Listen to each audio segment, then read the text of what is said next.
Hey guys, today I'll show you how you can fix Battlefield 6 AMDAGS x64.dll error. So first open up your end browser and click on the search box and just type DLL files and hit enter and open up the first subsite of DLL files.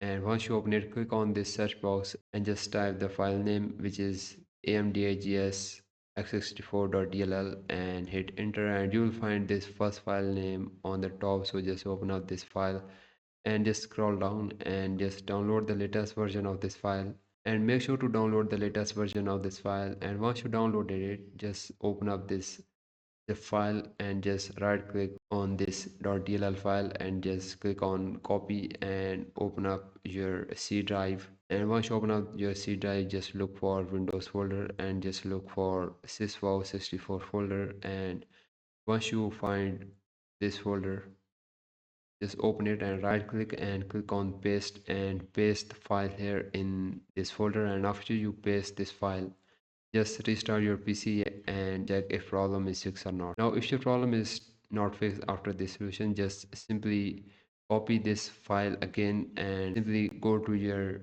game folder where your game is installed. And after you open up the folder where your game is installed, which is Battlefield 6, simply paste the file there and restart the PC again. After you restart, simply open the game again, and this will definitely fix your this problem or this error. And if you find this video helpful, please like this video, and thanks for watching.